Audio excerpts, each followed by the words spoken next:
Shalom Bapak Ibu Saudara sekalian. Selamat berjumpa kembali dalam program Truth Lifestyle. Tema yang cukup menarik disampaikan pada kesempatan kali ini adalah banyak anak, banyak rezeki. Apakah statement itu masih relevan atau bisa digunakan pada saat kini? Kita akan sama-sama membahasnya dalam program Truth Lifestyle kali ini.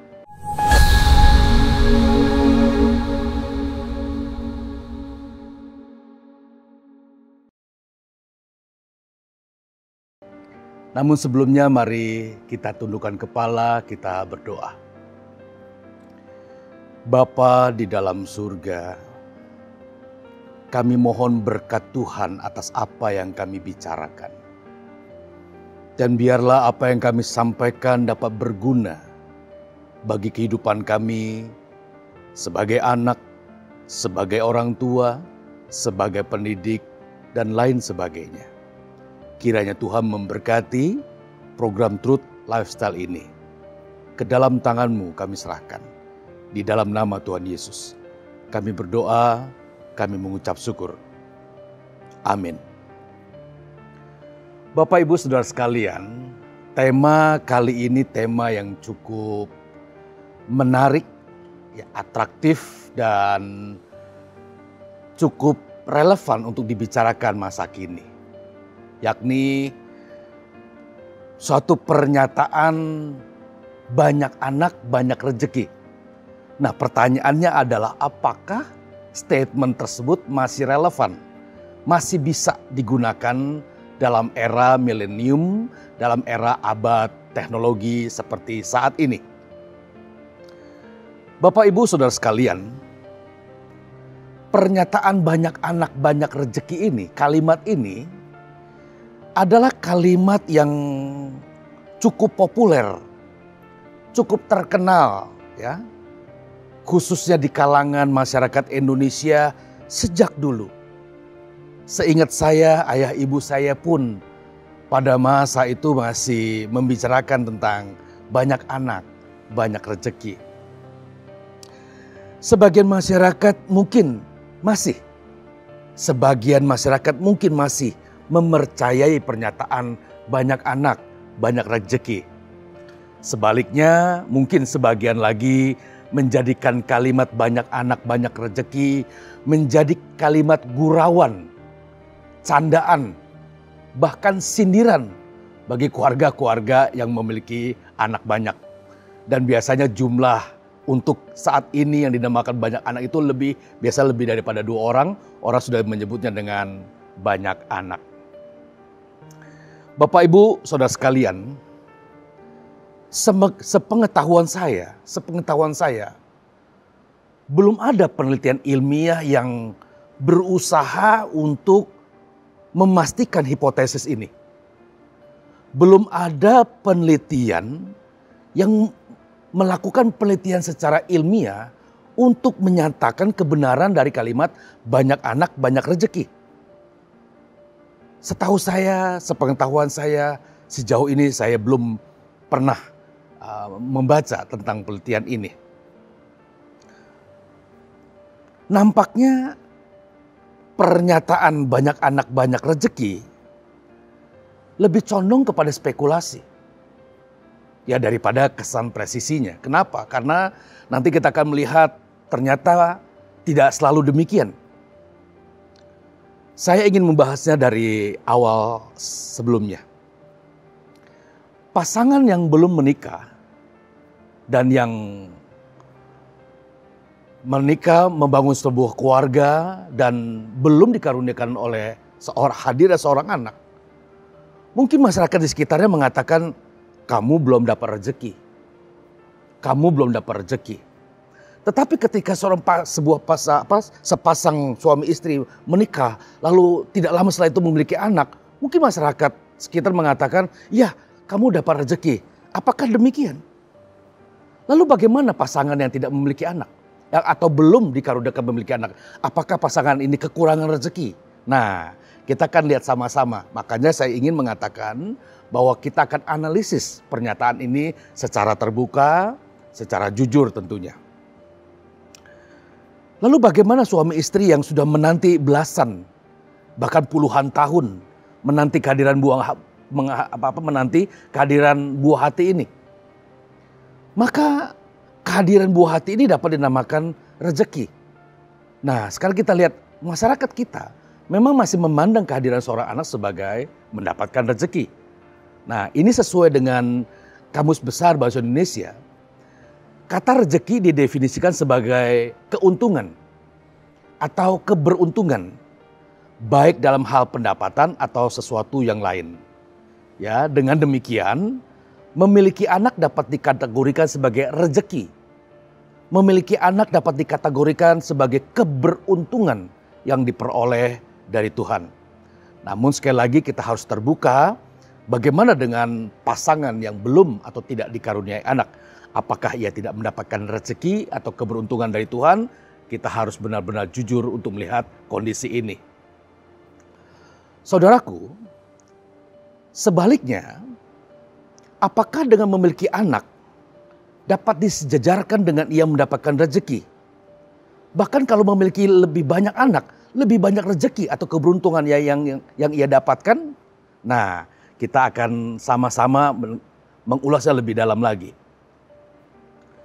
Bapak Ibu yang saya hormati, ketika seorang anak dilahirkan di dalam sebuah keluarga, maka sebetulnya hal itu bukan saja sekadar dikategorikan sebagai mendapatkan rezeki atau keberuntungan. Ketika seorang anak dilahirkan di dalam sebuah keluarga, maka saya melihat di sini lebih kepada mendapat anugerah, kepercayaan, dan kedaulatan Tuhan terhadap keluarga tersebut. Jadi anugerah dan kepercayaan dan kedaulatan Tuhan harus diimbangi dengan tanggung jawab orang tua dalam menumbuh kembangkan anak tersebut dengan benar. Jadi sebetulnya Tuhan mempercayakan seorang anak hadir di dalam keluarga sebetulnya memberikan tugas, tanggung jawab, beban kepada orang tua bagaimana untuk memelihara kepercayaan dan anugerah Tuhan tersebut. Jadi di sini kita sudah dapat mengetahui sebetulnya banyak anak tentunya banyak kewajiban yang harus dilakukan. Nah, beberapa ukuran yang dapat digunakan dalam proses menumbuh kembangkan anak tersebut dengan benar. Nah, ini saya melihatnya bukan dari rezekinya, tapi saya melihatnya dari tanggung jawab orang tua ketika Tuhan memberikan anugerah dalam kehadiran buah hati. Yang pertama, orang tua harus dapat memenuhi kebutuhan dasar. Setiap anak harus mendapatkan kebutuhan dasar yang disediakan oleh orang tua mereka. Makan, minum yang bergizi, sandang papan yang memadai, ini kewajiban. Maka tadi saya katakan bahwa mendapatkan anak sebetulnya bukan sekedar mendapatkan rezeki, tetapi bertambahnya kewajiban. Ini ukuran yang pertama. Setiap anak harus mendapatkan kebutuhan dasar yang memadai. Yang kedua, setiap anak harus ditumbuh kembangkan dalam kebutuhan mental yang memadai. Kecakapan, kesabaran, rajin bekerja, karakter, dan perilaku positif orang tua. Ini merupakan profil yang mutlak yang harus diperagakan oleh orang tua kepada anak-anak. Dan hal ini merupakan hal yang wajib, harus mutlak dilakukan oleh orang tua untuk menjadi contoh buat anak-anak mereka.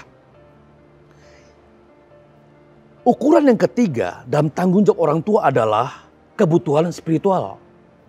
Kebutuhan rohani. Ini mutlak. Kalau saya boleh lebih dalam lagi, kebutuhan spiritual lebih mutlak dari kebutuhan yang lainnya. Jadi jika orang tuanya tidak rohani, sulit untuk mendapatkan keturunan generasi yang rohani. Sulit. Bukan tidak mungkin ya. Sulit bukan berarti tidak bisa. Bisa, tapi sulit. Tetapi orang tua yang rohani, orang tua yang memperagakan kehidupan spiritual yang baik biasanya menular kepada anak-anak. Membangun, menyediakan suasana yang rohani juga. Dengan demikian, pernyataan banyak anak sebenarnya akan diikuti dengan banyaknya tanggung jawab. Ya, tanggung jawab. Salah satu adalah pemenuhan kebutuhan keuangan yang tidak sedikit. Saya tahu dengan bertambahnya anak, jumlah anak, pasti kebutuhan ekonomi juga akan merangkak naik. Belum lagi kebutuhan-kebutuhan lain yang tidak kalah pentingnya dari persoalan keuangan semata. Ya, semisalnya bertambahnya anak berarti harus menambahkan ruang tidur buat mereka, pakaian mereka, makan minum mereka dan lain sebagainya. Tetapi dari semua itu yang terpenting adalah bagaimana kasih sayang, perhatian dan cinta orang tua terbagi kepada anak-anak secara merata. Contoh ya Bapak Ibu ya. Jika sebuah keluarga memiliki 4 orang anak, maka orang tua wajib memberikan cinta, kasih sayang, perhatian kepada anak secara merata. Nah, secara merata yang saya maksud bukan berarti 100% dibagi 4. Artinya anak pertama dapat perhatian 25%, anak yang kedua 25% dan selanjutnya. Tidak demikian. Yang saya maksud di sini adalah perhatian secara merata harus dilakukan secara utuh, lengkap. Apa maksudnya? Orang tua dengan kepemilikan 4 anak harus memberi perhatian 100% kepada anak pertama. Harus memberi perhatian, cinta, kasih sayang yang 100% kepada anak kedua, anak ketiga, dan anak yang keempat. Kurang daripada itu, maka orang tua akan berhadapan dengan permasalahan di kemudian hari. Inilah mengapa saya katakan banyak anak sebetulnya bukan sekedar banyak rezeki, tetapi banyak anak, banyak kewajiban juga yang bertambah. Bukankah hal itu tidak mudah?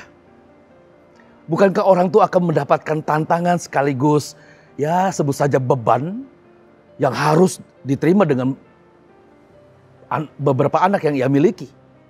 Sehingga yang terjadi adalah bisa saja loh 1-2 anak merasa iri dengan adik atau kakaknya yang mendapatkan perlakuan lebih dari orang tuanya. Ini kerap terjadi. Anak pertama dengan anak kedua beda kasih sayang, timbul masalah. Anak pertama dengan anak keempat beda perhatian, bisa masalah. Jadi tambah satu lagi, banyak anak, banyak masalah. Saya tidak sedang melarang orang tua. Saya tidak sedang melarang rekan-rekan orang tua untuk memiliki banyak anak. Untuk menerima anugerah dan kepercayaan Tuhan ini loh. Ya. Tetapi saya ingin lebih menyampaikan kepada mempertimbangkan. Mempertimbangkan dengan saksama segala konsekuensinya. Ya, segala akibat dampak yang akan dihasilkan lewat kehadiran anak-anak tersebut. Konsekuensi atau dampak banyak dari anak tersebut adalah sekali lagi tanggung jawab. Ya. Jika orang tua sanggup dengan kesiapan ekonomi, orang tua sanggup dengan kesiapan mental, spiritual mereka dalam membesarkan anak-anak, puji Tuhan. Puji Tuhan. Namun, jika tidak diimbangi dengan kesiapan-kesiapan tersebut, maka kepemilikan anak tidak tertutup kemungkinan dengan menjadi bencana, permasalahan, hambatan, penderitaan bagi keluarga tersebut. Bukan menjadi rahasia umum Bapak Ibu dalam satu keluarga yang memiliki beberapa anak, terjadi ketidakseimbangan dalam pembagian kasih sayang, perhatian. Itu di dalam keluarga bisa terjadi kekisruhan daripada ketentraman. Anak-anak menjadi tidak terurus dengan sebagai mestinya. Sebagian anak terlantar dengan karakternya, ya, tidak mendapatkan perlakuan yang tepat.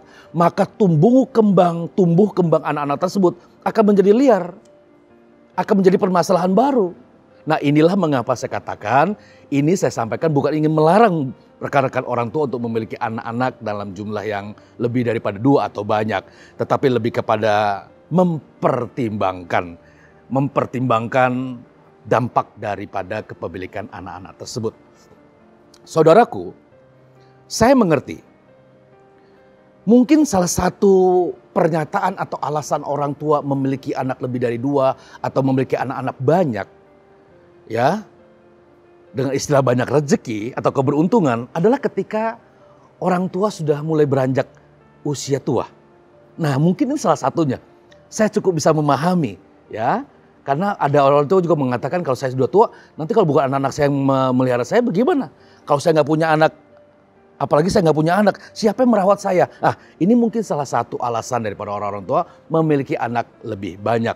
Supaya di hari tua mereka, anak-anak bisa gantian memelihara. Tetapi, sekali lagi ini perjuangan yang berat. Karena kalau sebaliknya, memiliki banyak anak, kita kurang bertanggung jawab, tidak tertutup kemungkinan. Mohon maaf, orang tua di akhir tuanya juga bisa bermasalah karena anak-anaknya bermasalah, ya. Kita harus dapat menerima kenyataan yang tidak selalu ideal. Banyak anak, banyak rezeki, banyak anak, banyak kewajiban, banyak anak, banyak permasalahan. Ini kenyataan yang tidak selalu ideal. Kita berharap di masa tua kita sebagai orang tua, anak-anak gantian merawat kita. Ya, tetapi kenyataannya justru bisa sebaliknya. Ya, punya anak 5, sudah jadi orang semua. Ketika papa mamanya sakit, orang tuanya salah satu sakit, 5-5-nya ribut. Siapa yang ngurus papa mama? Nah, ini bukan sebuah cerita, bukan sebuah rahasia lagi. Ya, satu keluarga ribut, siapa yang ngurus orang tua? Ya, kakak yang paling besar mengatakan adik paling bungsu, kamu yang ngurus papa mama ya. Nah, kita lihat kenyataan itu bukan merupakan satu hal yang rahasia lagi. Oleh karena itu Bapak Ibu, sebagai anak-anak Allah, sebagai orang tua yang rohani, maka pernyataannya menjadi begini. Ya, pernyataannya begini. Dikaruniai satu anak, puji Tuhan. Jangan lupa kewajibanmu. Tidak atau belum dikaruniai pun puji Tuhan. Dikaruniai banyak anak, puji Tuhan. Jangan lupa tanggung jawabnya, jangan lupa kewajibannya. Ya, dengan demikian pernyataan banyak anak banyak rezeki bisa dipertimbangkan kembali menjadi banyak anak banyak tanggung jawab. Demikian saudaraku disampaikan tema banyak anak banyak rezeki sehingga dapat menjadi bahan pertimbangan bagi Bapak Ibu sekalian. Tuhan Yesus memberkati.